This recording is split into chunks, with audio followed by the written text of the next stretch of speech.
Anne of Green Gables. Chapter 15. A Tempest in the School Teapot. "What a splendid day," said Anne, drawing a long breath. "Isn't it good just to be alive on a day like this? I pity the people who aren't born yet for missing it. They may have good days, of course, but they can never have this one. And it's splendider still to have such a lovely way to go to school by, isn't it? It's a lot nicer than going round by the road, that is so dusty and hot," said Diana practically, peeping into her dinner basket and mentally calculating if the 3 juicy, toothsome, raspberry tarts reposing there were divided among 10 girls, how many bites each girl would have. The little girls of Avonlea School always pooled their lunches, and to eat 3 raspberry tarts all alone or even to share them only with one's best chum would have forever and ever branded as "awful mean" the girl who did it. And yet, when the tarts were divided among 10 girls you just got enough to tantalize you. The way Anne and Diana went to school was a pretty one. Anne thought those walks to and from school with Diana couldn't be improved upon even by imagination. Going around by the main road would have been so unromantic. But to go by Lover's Lane and Willowmere and Violet Vale and the Birch Path was romantic, if ever anything was.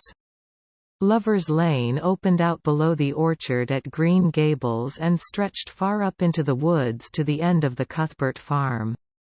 It was the way by which the cows were taken to the back pasture and the wood hauled home in winter. Anne had named it Lover's Lane before she had been a month at Green Gables. "Not that lovers ever really walk there," she explained to Marilla. "But Diana and I are reading a perfectly magnificent book and there's a lover's lane in it. So we want to have one too. And it's a very pretty name, don't you think? So romantic. We can't imagine the lovers into it, you know. I like that lane because you can think out loud there without people calling you crazy." Anne, starting out alone in the morning, went down Lover's Lane as far as the brook. Here Diana met her, and the 2 little girls went on up the lane under the leafy arch of maples. "Maples are such sociable trees," said Anne. "They're always rustling and whispering to you." Until they came to a rustic bridge. Then they left the lane and walked through Mr. Barry's back field and past Willowmere. Beyond Willowmere came Violet Vale, a little green dimple in the shadow of Mr. Andrew Bell's big woods. "Of course there are no violets there now," Anne told Marilla. "But Diana says there are millions of them in spring." "Oh, Marilla, can't you just imagine you see them? It actually takes away my breath." I named it Violet Vale. Diana says she never saw the beat of me for hitting on fancy names for places. It's nice to be clever at something, isn't it?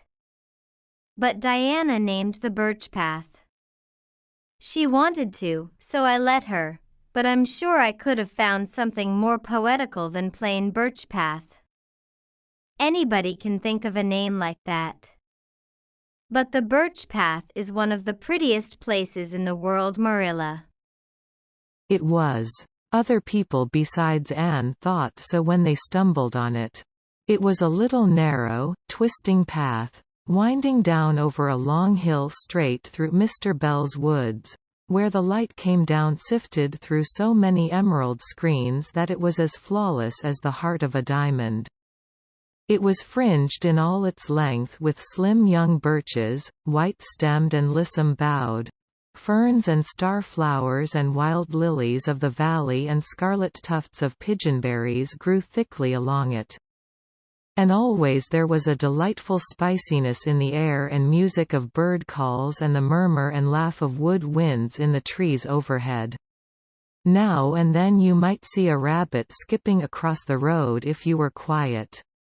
Which, with Anne and Diana, happened about once in a blue moon. Down in the valley the path came out to the main road and then it was just up the spruce hill to the school. The Avonlea School was a whitewashed building, low in the eaves and wide in the windows, furnished inside with comfortable substantial old-fashioned desks that opened and shut, and were carved all over their lids with the initials and hieroglyphics of 3 generations of schoolchildren.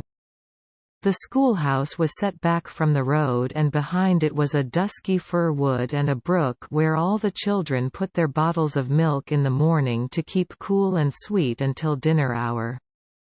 Marilla had seen Anne start off to school on the first day of September with many secret misgivings. Anne was such an odd girl. How would she get on with the other children? And how on earth would she ever manage to hold her tongue during school hours? Things went better than Marilla feared, however. Anne came home that evening in high spirits. "I think I'm going to like school here," she announced. "I don't think much of the master though. He's all the time curling his mustache and making eyes at Prissy Andrews. Prissy is grown up, you know. She's 16 and she's studying for the entrance examination into Queen's Academy at Charlottetown next year. Tilly Boulter says the master is dead gone on her. She's got a beautiful complexion and curly brown hair, and she does it up so elegantly. She sits in the long seat at the back and he sits there too, most of the time, to explain her lessons, he says. But Ruby Gillis says she saw him writing something on her slate and when Prissy read it she blushed as red as a beet and giggled, and Ruby Gillis says she doesn't believe it had anything to do with the lesson." Anne Shirley, don't let me hear you talking about your teacher in that way again, said Marilla sharply. You don't go to school to criticize the master. I guess he can teach you something, and it's your business to learn. And I want you to understand right off that you are not to come home telling tales about him. That is something I won't encourage.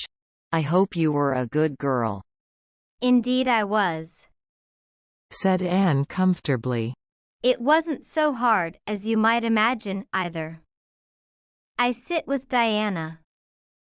Our seat is right by the window, and we can look down to the Lake of Shining Waters. There are a lot of nice girls in school and we had scrumptious fun playing at dinner time. It's so nice to have a lot of little girls to play with. But of course I like Diana best and always will. I adore Diana. I'm dreadfully far behind the others. They're all in the 5th book and I'm only in the 4th. I feel that it's kind of a disgrace. But there's not one of them has such an imagination as I have and I soon found that out. We had reading and geography and Canadian history and dictation today. Mr. Phillips said my spelling was disgraceful and he held up my slate so that everybody could see it, all marked over. I felt so mortified, Marilla. He might have been politer to a stranger, I think. Ruby Gillis gave me an apple and Sophia Sloane lent me a lovely pink card with "May I see you home" on it. I'm to give it back to her tomorrow. And Tilly Boulter let me wear her bead ring all the afternoon. Can I have some of those pearl beads off the old pincushion in the garret to make myself a ring? And oh, Marilla, Jane Andrews told me that Minnie McPherson told her that she heard Prissy Andrews tell Sarah Gillis that I had a very pretty nose.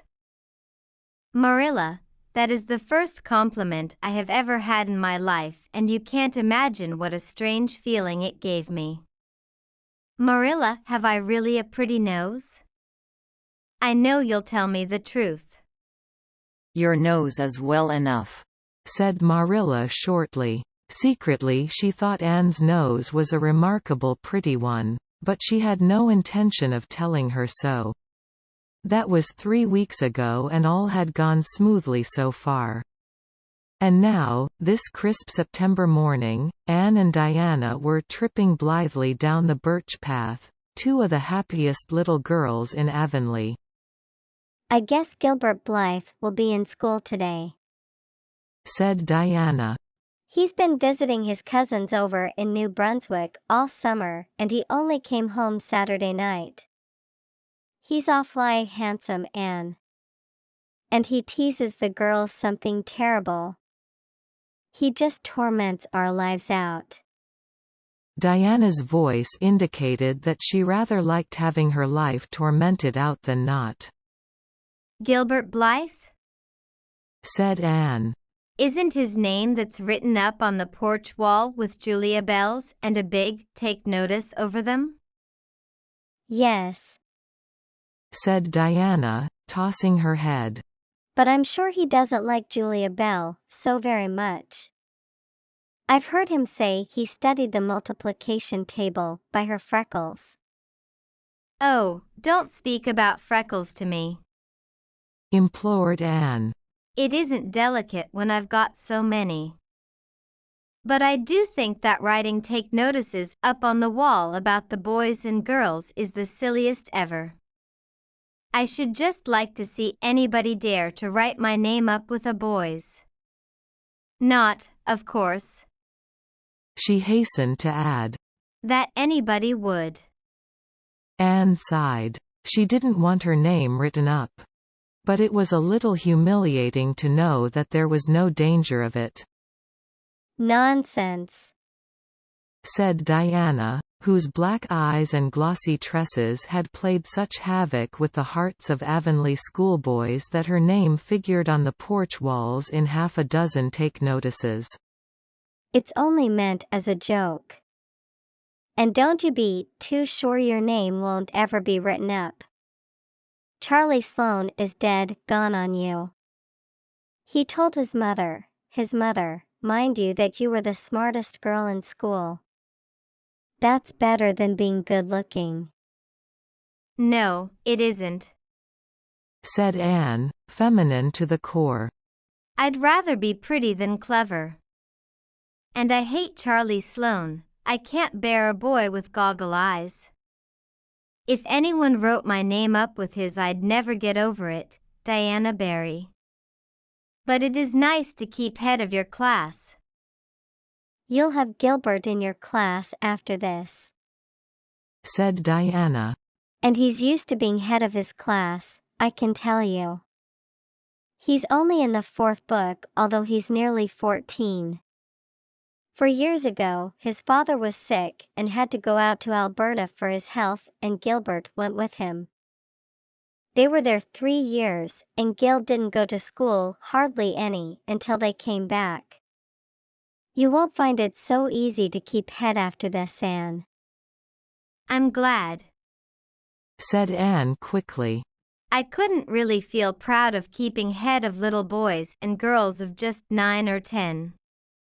I got up yesterday spelling ebullition. Josie Pye was head and, mind you, she peeped in her book. Mr. Phillips didn't see her, he was looking at Prissy Andrews, but I did. I just swept her a look of freezing scorn and she got as red as a beet and spelled it wrong after all.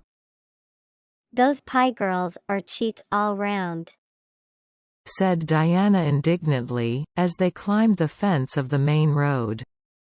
"Gertie Pye actually went and put her milk bottle in my place in the brook yesterday. Did you ever? I don't speak to her now." When Mr. Phillips was in the back of the room hearing Prissy Andrews's Latin, Diana whispered to Anne, "That's Gilbert Blythe sitting right across the aisle from you, Anne. Just look at him and see if you don't think he's handsome." Anne looked accordingly. She had a good chance to do so, for the said Gilbert Blythe was absorbed in stealthily pinning the long yellow braid of Ruby Gillis, who sat in front of him, to the back of her seat.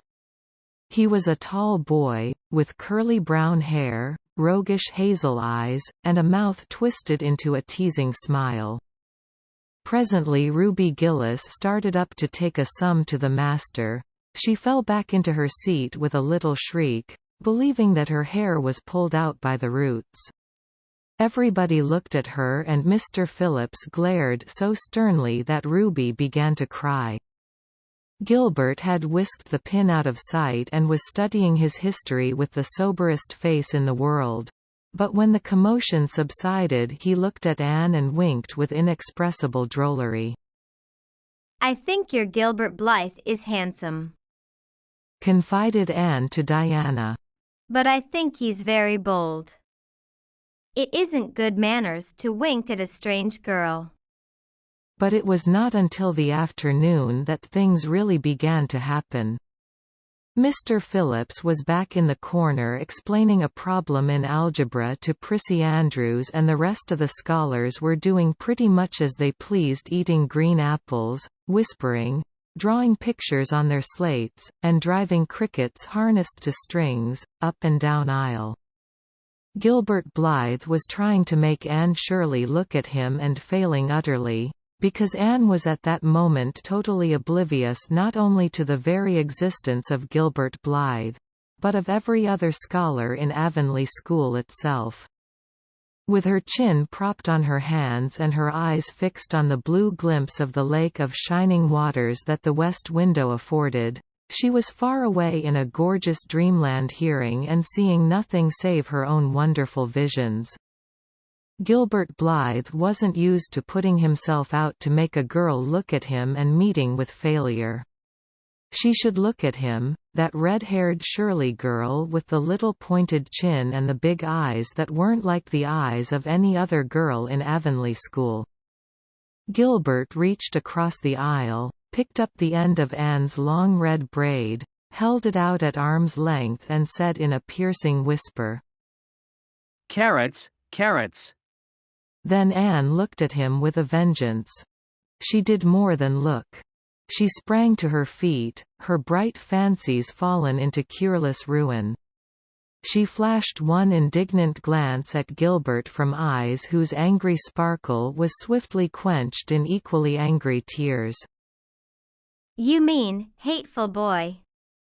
she exclaimed passionately. "How dare you!" And then, thwack! Anne had brought her slate down on Gilbert's head and cracked it, slate not head, clear across. Avonlea School always enjoyed a scene. This was an especially enjoyable one. Everybody said, "Oh," in horrified delight. Diana gasped. Ruby Gillis, who was inclined to be hysterical, began to cry. Tommy Sloane let his team of crickets escape him altogether while he stared open-mouthed at the tableau. Mr. Phillips stalked down the aisle and laid his hand heavily on Anne's shoulder. "Anne Shirley, what does this mean?" he said angrily. Anne returned no answer. It was asking too much of flesh and blood to expect her to tell before the whole school that she had been called carrots. Gilbert it was who spoke up stoutly. "It was my fault, Mr. Phillips. I teased her." Mr. Phillips paid no heed to Gilbert. "I am sorry to see a pupil of mine displaying such a temper and such a vindictive spirit," he said in a solemn tone, as if the mere fact of being a pupil of his ought to root out all evil passions from the hearts of small imperfect mortals. "Anne, go and stand on the platform in front of the blackboard for the rest of the afternoon." Anne would have infinitely preferred a whipping to this punishment, under which her sensitive spirit quivered as from a whiplash. With a white, set face she obeyed. Mr. Phillips took a chalk crayon and wrote on the blackboard above her head. "Anne Shirley has a very bad temper. Anne Shirley must learn to control her temper." And then read it out loud so that even the primer class, who couldn't read writing, should understand it. Anne stood there the rest of the afternoon with that legend above her. She did not cry or hang her head. Anger was still too hot in her heart for that, and it sustained her amid all her agony of humiliation. With resentful eyes and passion-red cheeks she confronted alike Diana's sympathetic gaze and Charlie Sloane's indignant nods and Josie Pye's malicious smiles. As for Gilbert Blythe, she would not even look at him. She would never look at him again. She would never speak to him. When school was dismissed, Anne marched out with her red head held high. Gilbert Blythe tried to intercept her at the porch door. "I'm awfully sorry I made fun of your hair, Anne," he whispered contritely. "Honest I am. Don't be mad for keeps now." Anne swept by disdainfully, without look or sign of hearing. "Oh, how could you, Anne?" breathed Diana as they went down the road, half reproachfully, half admiringly. Diana felt that she could never have resisted Gilbert's plea. "I shall never forgive Gilbert Blythe," said Anne firmly. "And Mr. Phillips spelled my name without an E too. The iron has entered into my soul, Diana." Diana hadn't the least idea what Anne meant, but she understood it was something terrible. "You mustn't mind Gilbert making fun of your hair," she said soothingly. "Why, he makes fun of all the girls. He laughs at mine because it's so black. He's called me a crow a dozen times, and I never heard him apologize for anything before either." "There's a great deal of difference between being called a crow and being called carrots," said Anne with dignity. "Gilbert Blythe has hurt my feelings excruciatingly, Diana." It is possible the matter might have blown over without more excruciation if nothing else had happened. But when things begin to happen, they are apt to keep on. Avonlea scholars often spent noon hour picking gum in Mr. Bell's spruce grove over the hill and across his big pasture field. From there, they could keep an eye on Eben Wright's house, where the master boarded.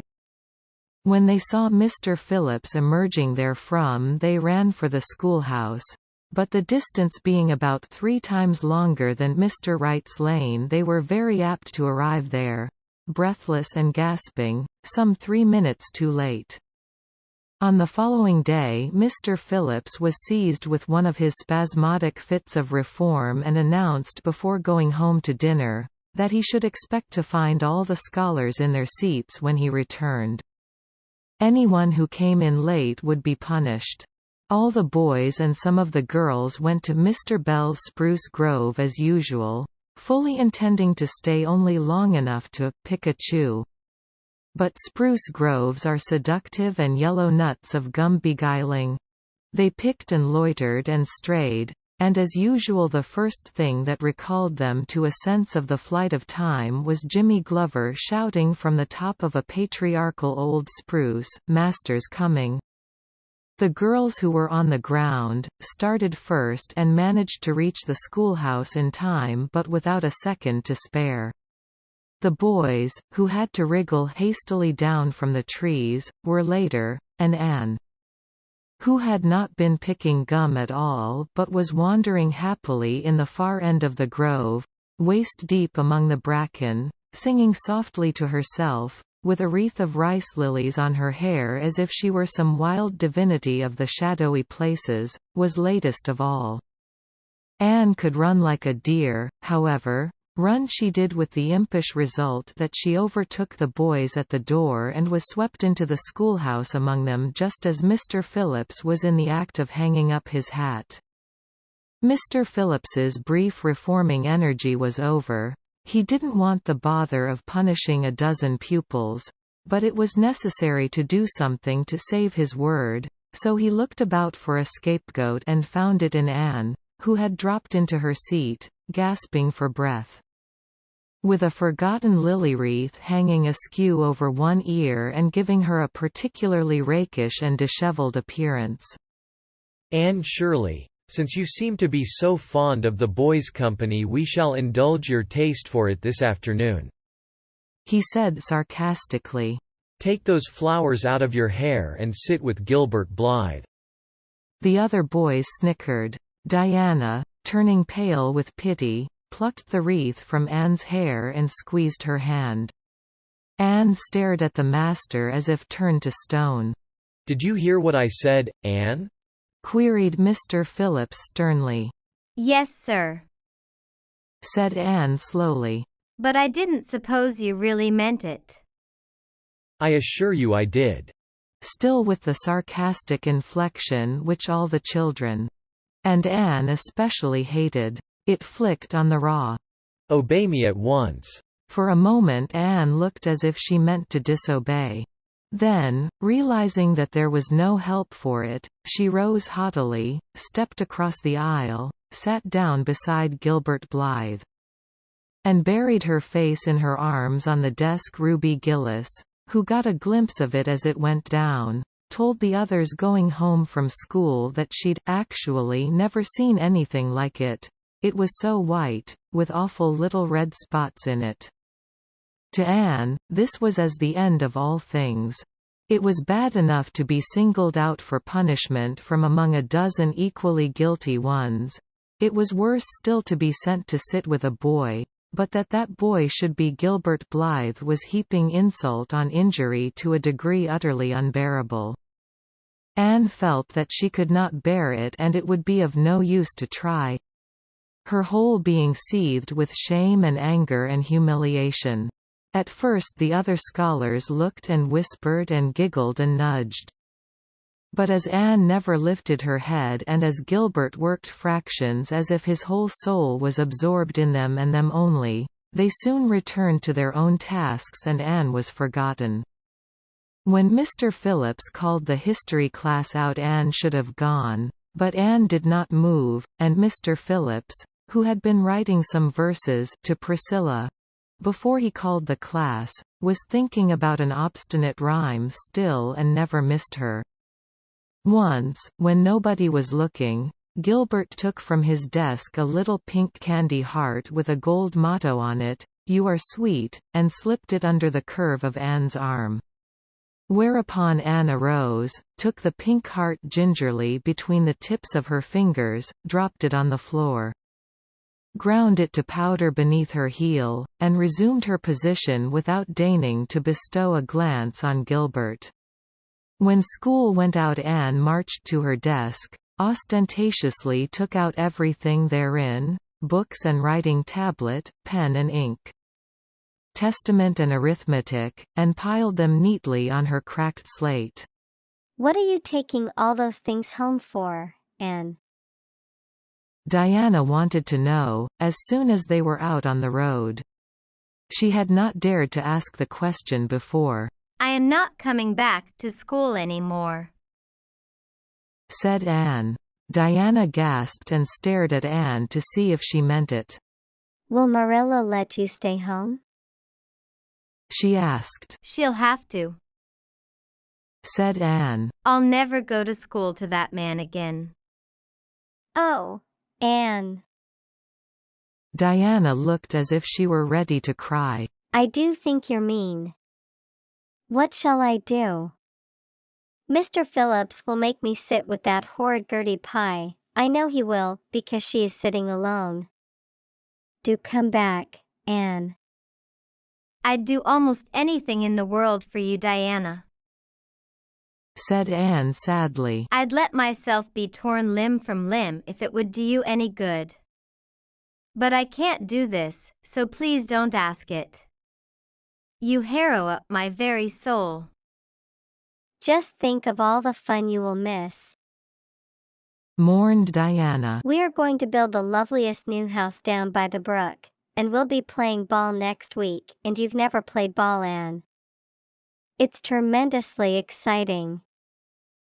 And we're going to learn a new song. Jane Andrews is practicing it up now, and Alice Andrews is going to bring a new Pansy book next week, and we're all going to read it out loud, chapter about Down by the Brook. And you are so fond of reading out loud, Anne. Nothing moved Anne in the least. Her mind was made up. She would not go to school to Mr. Phillips again. She told Marilla so when she got home. Nonsense, said Marilla. It isn't nonsense at all, said Anne, gazing at Marilla with solemn, reproachful eyes. Don't you understand, Marilla? I've been insulted. Insulted fiddlesticks. You'll go to school tomorrow as usual. Oh no. Anne shook her head gently. I'm not going back, Marilla. I'll learn my lessons at home and I'll be as good as I can be and hold my tongue all the time if it's possible at all. But I will not go back to school, I assure you. Marilla saw something remarkably like unyielding stubbornness looking out of Anne's small face. She understood that she would have trouble in overcoming it, but she resolved wisely to say nothing more just then. I'll run down and see Rachel about it this evening, she thought. There's no use reasoning with Anne now. She's too worked up and I've an idea she can be awful stubborn if she takes the notion. Far as I can make out from her story, Mr. Phillips has been carrying matters with a rather high hand. But it would never do to say so to her. I'll just talk it over with Rachel. She's sent 10 children to school and she ought to know something about it. She'll have heard the whole story too, by this time. Marilla found Mrs. Lynde knitting quilts as industriously and cheerfully as usual. I suppose you know what I've come about, she said, a little shamefacedly. Mrs. Rachel nodded. About Anne's fuss in school, I reckon, she said. Tilly Boulter was in on her way home from school and told me about it. I don't know what to do with her, said Marilla. She declares she won't go back to school. I never saw a child so worked up. I've been expecting trouble ever since she started to school. I knew things were going too smooth to last. She's so high-strung. What would you advise, Rachel? Well, since you've asked my advice, Marilla, said Mrs. Lynde amiably. Mrs. Lynde dearly loved to be asked for advice. I just humor her a little at first. That's what I do. It's my belief that Mr. Phillips was in the wrong. Of course, it doesn't do to say so to the children, you know. And of course he did right to punish her yesterday for giving way to temper. But today it was different. The others who were late should have been punished as well as Anne, that's what. And I don't believe in making the girls sit with the boys for punishment. It isn't modest. Tilly Boulter was real indignant. She took Anne's part right through and said all the scholars did too. Anne seems real popular among them somehow. I never thought she'd take with them so well. Then you really think I'd better let her stay home? Said Marilla in amazement. Yes. That is, I wouldn't say school to her again until she said it herself. Depend upon it, Marilla, she'll cool off in a week or so and be ready enough to go back of her own accord. That's what, while, if you were to make her go back right off, dear knows what freak or tantrum she'd take next and make more trouble than ever. The less fuss made the better, in my opinion. She won't miss much by not going to school, as far as that goes. Mr. Phillips isn't any good at all as a teacher. The order he keeps is scandalous, that's what, and he neglects the young fry and puts all his time on those big scholars he's getting ready for Queen's. He'd never have got the school for another year if his uncle hadn't been a trustee. The trustee, for he just leads the other two around by the nose, that's what. I declare, I don't know what education in this island is coming to. Mrs. Rachel shook her head, as much as to say if she were only at the head of the educational system of the province things would be much better managed. Marilla took Mrs. Rachel's advice and not another word was said to Anne about going back to school. She learned her lessons at home, did her chores, and played with Diana in the chilly purple autumn twilights. But when she met Gilbert Blythe on the road or encountered him in Sunday school, she passed him by with an icy contempt that was no whit thawed by his evident desire to appease her. Even Diana's efforts as a peacemaker were of no avail. Anne had evidently made up her mind to hate Gilbert Blythe to the end of life. As much as she hated Gilbert, however, did she love Diana, with all the love of her passionate little heart, equally intense in its likes and dislikes. One evening Marilla, coming in from the orchard with a basket of apples, found Anne sitting along by the east window in the twilight, crying bitterly. "Whatever's the matter now, Anne?" she asked. It's about Diana, sobbed Anne luxuriously. I love Diana so, Marilla. I cannot ever live without her. But I know very well when we grow up that Diana will get married and go away and leave me. And oh, what shall I do?